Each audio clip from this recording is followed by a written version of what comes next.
कोई इन लोगों ने करना था तो वो तो पहले भी कर लेते, मस्जिद के सामने ही क्यों किया? क्योंकि इनको पता था मस्जिद एक टारगेट है। छतों से बारिश हो रही थी, कांच की बोतलों की गोली भी चली है। जो भारत के संविधान को नहीं मानता है वो भारतवासी नहीं है। भाई छत के ऊपर बोतलों का क्या काम, पत्थरों का क्या काम? कोई धर्म कोई गलत नहीं होता, कुछ लोग गलत होते हैं। जहांगीरपुरी हिंसक झड़प मामले में हमारे साथ एक प्रत्यक्षदर्शी मौजूद हैं जिनके ऊपर भी उस झड़प के दौरान हमला हुआ है। इनका नाम है योगी ओमनाथ। उस हिंसक झड़प के दौरान आपके ऊपर भी हमला हुआ, क्या कुछ स्थिति हुई कि अचानक से एक शोभा यात्रा, एक जुलूस जो है पूरे तरीके से हिंसा में बदल गई?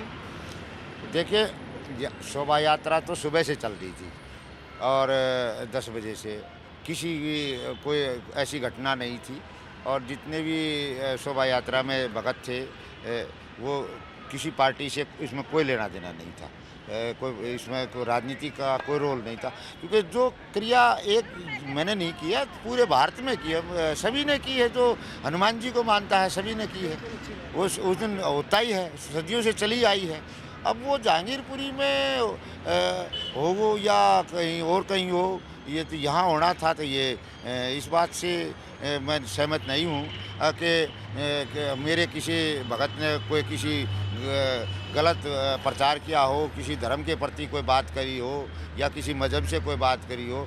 अगर वो हमला होना था, जो कोई इन लोगों ने करना था तो वो तो पहले भी कर लेते, मस्जिद के सामने ही क्यों किया? क्योंकि इनको पता था मस्जिद एक टारगेट है और आराम से हम सबको फाइटिंग कर सकेंगे।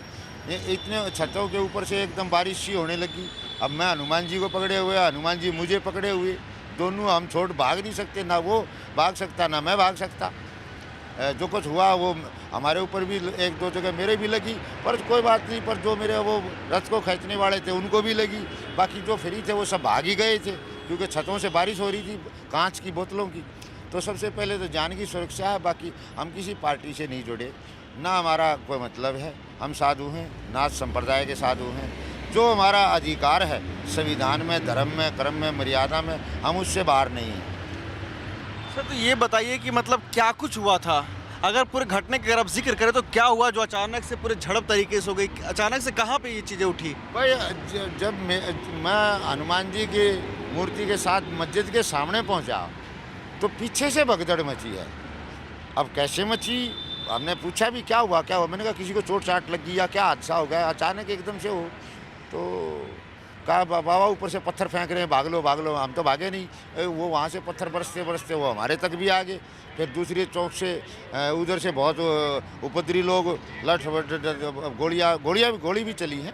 वो एक अधिकारी को लगी है, एक सिपाही को गोली लगी है और वो किसी को भी लग सकती थी।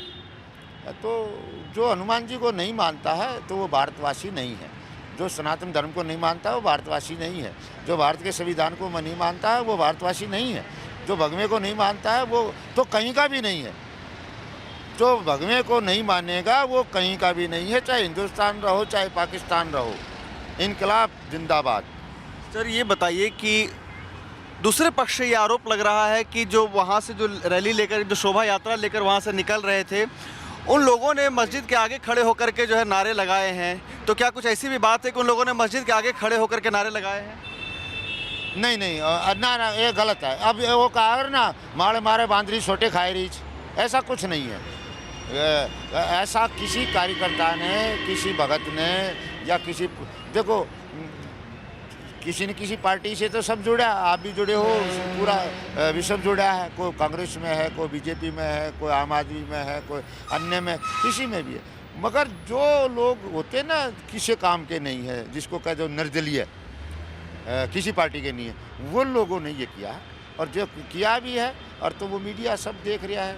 और हमारा किसी भगत ने मस्जिद के ऊपर, क्योंकि मस्जिद में हमने जो हमारे भगत भागते दफे झंडे गिर गए, जो हाथों में थे कुछ फेंके गए, उनको इन लोगों ने मस्जिद में फेंक दिए मेरे सामने। मैंने देखा तो कुछ मस्जिद में फेंक रहे, मैंने कहा चलो ये इसलिए फेंक रहे होंगे रोड पर ना पड़ा।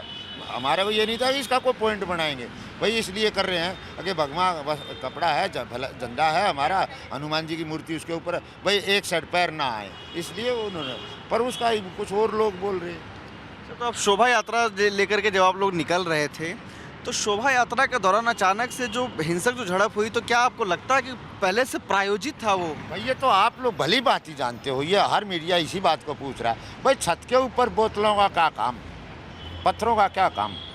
अब हमारे जो कार्यकर्ता थे, जो भगत थे, वो उनके हाथ में था ये जो तीर होता है रामलीला में, ऐसे तलवारें थी लकड़ी की, प्लास्टिक की, किस चीज़ की, मारने का इनका कोई इरादा नहीं था। दिखने में वो सब असली दिखते हैं, मगर वो आर्टिस्ट ही निकलते। अगर मारने का या करने का इरादा होता तो बहुत सुबह से शाम तक का इतने आदमी थे, ये कोई दुख नहीं है। ये तो एक आपने गलत किया है, जो कुछ भी किया है एक सनातन धर्म के। फिर बाकी राजनीति देखे, कानून देखे, समाज देखे, अधिकारी देखें क्या हुआ है, इसकी जांच हो। आपको कहाँ चोट लगी सर?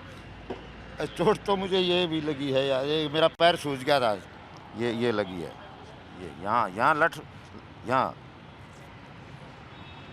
मारा, अरे यहाँ छाती में भी लगा है। पर वो क्या हुआ, वो जो पत्थर आया तो वो हनुमान जी पाया, तो हनुमान जी को तो मैं ऐसे पकड़े हुए था, मगर भारी मूर्ति थी, मैं गिर ना जाए, तो अब वो हनुमान जी की मूर्ति गिर जाती तो खंडित हो जाती। वो पत्थर हनुमान जी की पूंछ को लगा, पूंछ को लग कर वो मेरे से टकराया, वो मेरी छाती में लगा, नहीं तो डायरेक्ट लग जाता तो पांसली टूट जाती, इतना तेज था पत्थर। वो पत्थर भी वहीं था।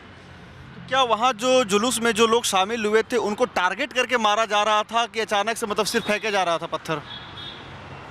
भाई टारगेट लगा लो या वो तो क्या लगा लो, जो हमारी किसी मंशा में नहीं था कि हम किसी मुसलमान को गलत कहें या मस्जिद को गलत कहें, या क्योंकि ये गलत है कि कोई धर्म कोई गलत नहीं होता। कुछ लोग गलत होते हैं, खेत में अड़ंगा बोया नहीं जाता, वो अपने आप जाम जाता है, वो वही है, वो गलत लोग थे। जो भी हैं वो सरकार देखे, हम तो उसमें ना तो किसी को अपद भाषा करी, ना हमारे हाथ में कोई हथियार था। हम तो, हमारे हाथ में तो हनुमान जी के पैर थे बस। अब वो हनुमान जी जाने या माननीय प्रधानमंत्री मोदी जाने। खबरों के पीछे की खबर पहुंचाते हैं हम, आपकी आवाज को मुद्दा बनाते हैं हम।